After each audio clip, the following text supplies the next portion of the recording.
Bonjour, alors aujourd'hui nous allons apprendre c'est quoi la loi du sinus et la loi du cosinus. Donc, beaucoup de situations dans la vie courante portent des triangles qui ne sont pas des triangles rectangles, donc qui n'ont pas des angles droits, donc on va les appeler des triangles obliques.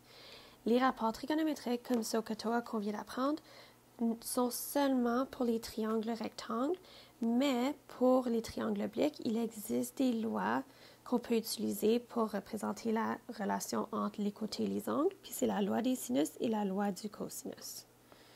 Alors, on va commencer avec la loi du sinus.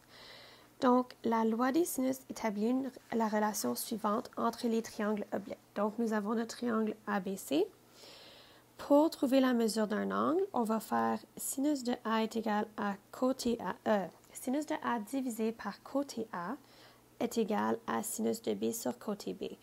Ici, nous avons mis les trois rapports côté angle, mais d'habitude, quand on utilise le rapport, on cherche une valeur manquante et donc on utilise juste 2 des 3 fractions, mais elles sont toutes équivalentes.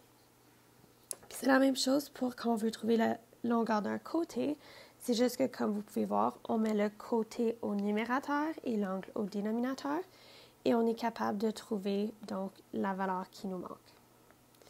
Alors ici, nous avons le triangle suivant et on veut trouver la longueur des côtés et la mesure des angles manquants. Si on regarde, l'angle manquant qui nous manque, c'est B. On sait que la somme des angles dans un triangle est 180. Donc, je peux faire 180 moins 70 moins 35 qui va me donner l'angle B.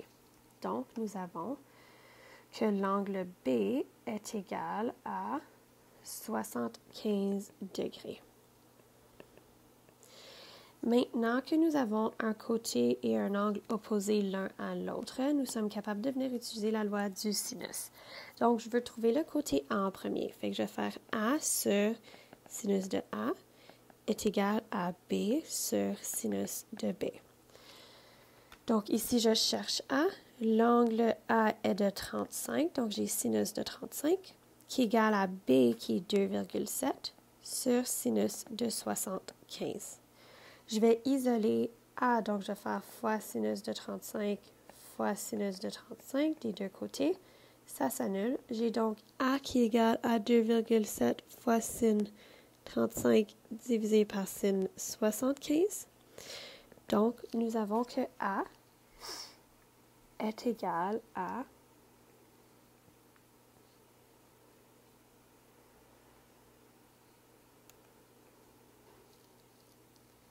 1,6 cm.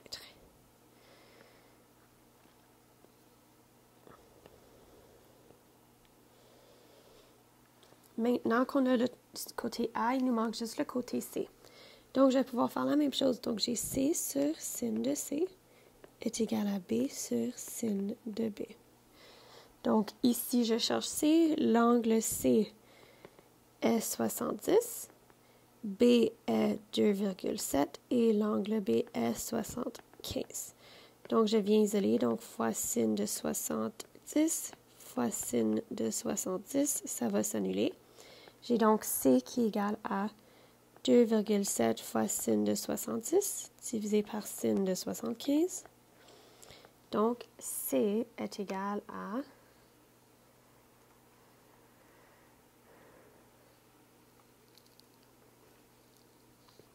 2,6 cm. Maintenant, nous allons faire la loi du cosinus. Alors, si on n'a aucune mesure de l'angle ou si nous n'avons pas un angle et un côté qui sont opposés l'un à l'autre, on ne peut pas utiliser la loi du sinus. Donc, on va venir utiliser la loi du cosinus. Alors, la loi du cosinus, c'est simplement pour trouver la longueur d'un côté, C au carré est égal à A au carré plus B au carré, moins 2AB cos C. Fait que le côté C qu'on cherche et l'angle C doivent être opposés l'un à l'autre. Si cependant je cherchais l'angle, ben j'aurais cos de C est égal à A au carré plus B au carré moins C au carré divisé par 2AB. Et là, j'isolerai C en faisant cos moins 1 de la réponse que j'obtiens pour avoir l'angle C.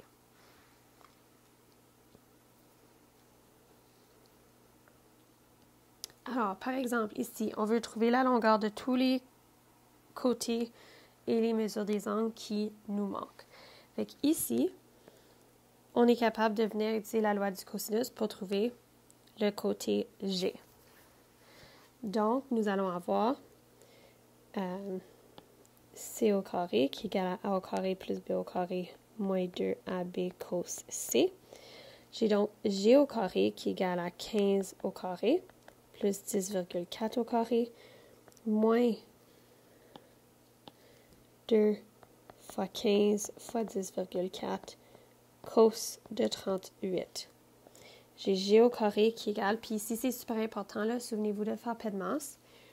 Fait que j'ai 15 au carré plus 10,4 au carré, ce qui donne 333,16.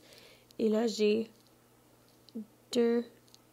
moins 2 fois 15 fois 10,4 fois cos de 38.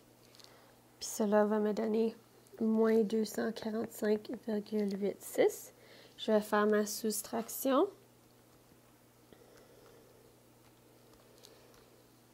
Donc, j'obtiens que G au carré égale 87,3. Je fais la racine carrée. J'ai donc que le côté G est égal à 9,3 cm. Alors, ici, j'ai 9,3 cm. Maintenant, j'ai les trois côtés. J'ai un côté et un angle opposé. Fait que je peux utiliser la loi du sinus pour trouver mon angle K, par exemple. Fait qu'ici, j'aurais sin de K sur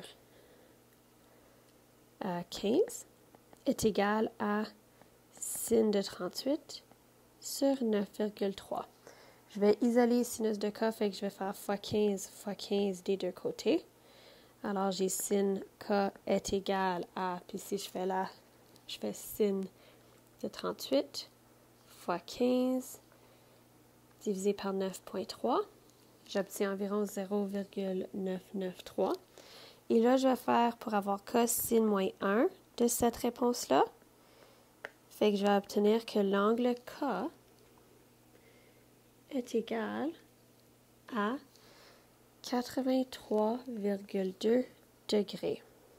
Alors ici, j'ai 83,2 degrés. Maintenant, pour trouver mon angle H, je peux simplement faire 180 moins 38 moins 83,2. Fait que j'obtiens que l'angle H est égal à